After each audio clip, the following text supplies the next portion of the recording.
Lag na arrest for today's video. I'm currently watching Chuyang. Ang in-charge ng laptop ko. And this is one of the way to treat yourself at 2:51 AM. I'm watching her mukbang and yung tonkatsu. Guys, pag kumakain kami minsan diba sa mga Japanese restaurants dito sa Pilipinas, like tonkatsu talaga yung in-order ko. Tonkatsu is the best. And I'm currently watching it. Kanina pa, actually. And I'm craving for it. Pero wala. Ito talaga. Buti na lang hindi na ako ganun napoprostrate na pag tinulog ko naman to, kinabukasan, wala na yung cravings ko. So, yeah. Diyan nag-binge watch tayo. Medyo.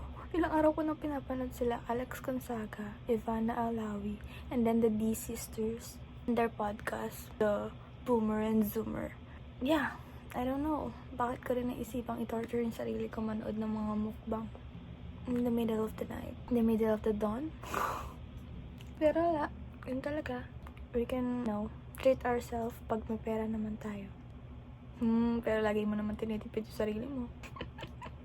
I don't know why, pero pag nasa mall na ako, tapos nag-crave ako, like bingsu, ganon, or basta 100 above na pagkain, pag may pagkain naman dito sa bahay, dito na lang kakain sa bahay, uuwi na ako. Tapos minsan hindi ko nang bibilan ng tubig ng sarili ko. Kasi pag uwi ko naman, meron naman tubig.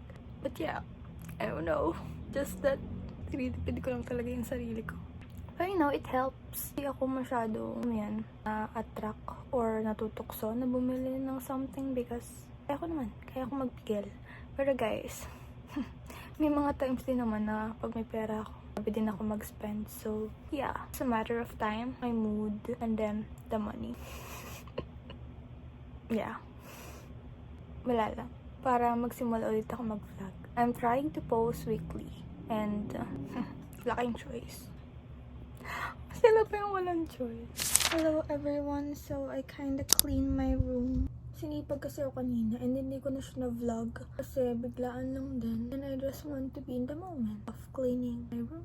Kinda lang kasi nilinis ko lang yung mga anik-anik. Mga laman ng cabinet, bedside table ko dati, yung mga meron dyang storage box. Tapos nagtanggal din ako ng mga damit na pwede nang i-donate and yung mga hindi ko rin magagamit. So, yeah. Yun lang naman. I'm watching a vlog. Nothing's really new.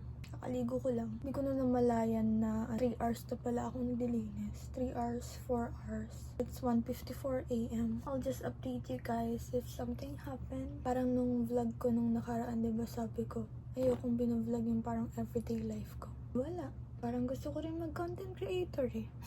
And I really like vlogging, editing, and nagla-look back ako sa mga vlog ko. I like watching myself on my channel. This is really for me.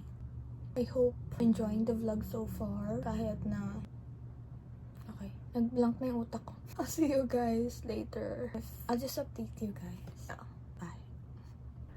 Oh, ayun nga pala. Yung salamin na to. Wait, papakita ko sa inyo. Ayan, this one. Kasi diba baliktaran yan siya. And tanggal yung dikit niya. Tapos dinikit ko na lang siya ulit. Ang ginamit ko lang double-sided tape. Medyo makapal. Yung jelly pa yun. Na-miss ko. And I really like taking pictures with this mirror.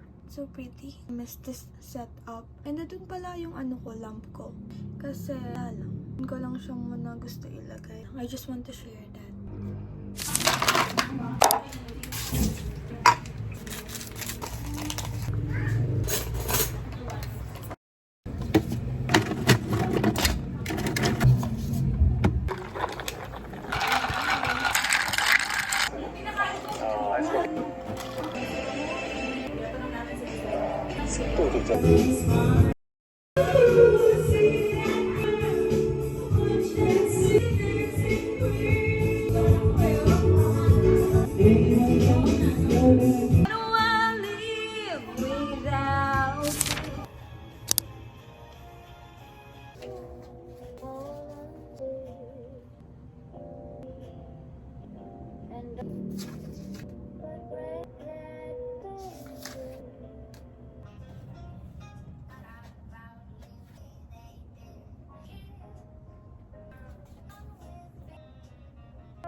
So, gustuhan ko yung mga ganyang kanta. I don't know, I find it peaceful. Nung una nakita ko lang siya sa explore page ng YouTube ko. Tapos tried listening to it and I like it. I don't really pick or choose any song. Depende na lang if nasa mood ako. Nasa mood ako, like for example, I want some K-drama OST, yun yung papatugtugin ko, or just chill. Then I tried listening to this. It's the 1940s jazz bar, vintage classics, na parang ano siya, compilation. Parang pag pinapakinggan ko lang kasi siya, may nang peaceful, na parang ang chill. Perfect lang for background music. I'll try to link it down below. Just waiting. Nakita ko lang dun sa side table ko. Nakalimutan ko kasi if nabasa ko na to or not.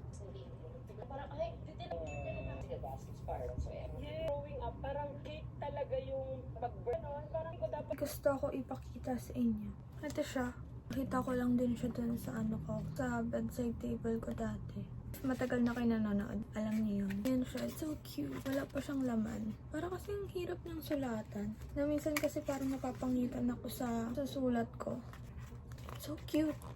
Like, bawa kasi maano yung cuteness na parang pag may gusto naman ako isulat ko naman dito. Siguro. I think.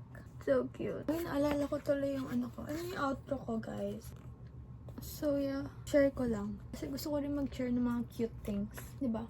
Sarap lang yung tignan. I don't know what to talk about anymore. Kaya, ano yung mga kaya kong i-share? Sinishare ko na lang din. Like this notebook. Cute na. Oh, and may ganito pala. So, ayan. Like, blanco lang talaga yung isip ko ngayon. Gusto kong sabihin, pero ayun.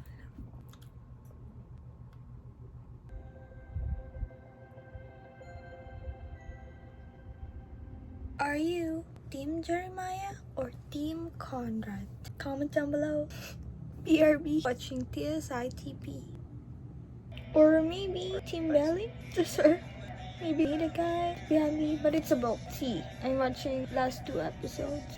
Watch it if you haven't. It has 3 seasons. Okay, bye. So, I just finished watching it. Episode 9 and 10. 11 pala siya. Kala ko hanggang 10 lang siya. So, it's not yet done. At pala next week ko na lang pinanood. And also, nandun pala ako sinulat. Random line si Conrad while talking to Ellie's mom. Always telling me I need to get better at uncertainty. That I need to stop trying to control everything. Uncertainty sucks.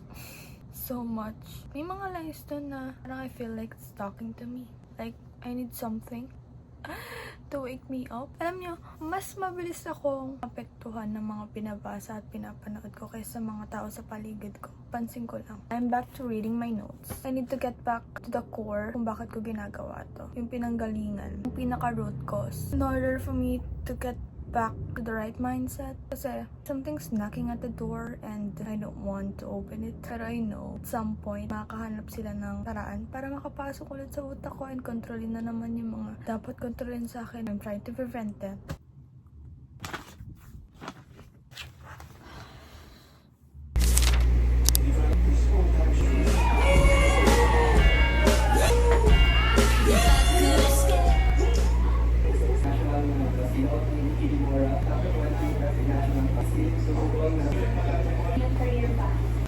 Mas ka na sa kalendaryo. Marami ka pa.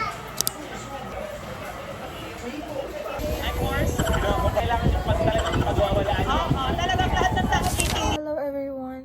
I'm editing the vlog. Here I am again. It's 4:57 a.m. and I cut my bangs. Nga pala kanina hindi ko na vlog. I just want to say thank you for watching and listening to my entry, this chapter 2 of my digital diary. Thank you for being here with me. Oh, if hindi pa kayo nakasubscribe, I hope you subscribe. Only if you want to. So yeah, I hope to see you in my next one. I hope you have a good day or night. Bye!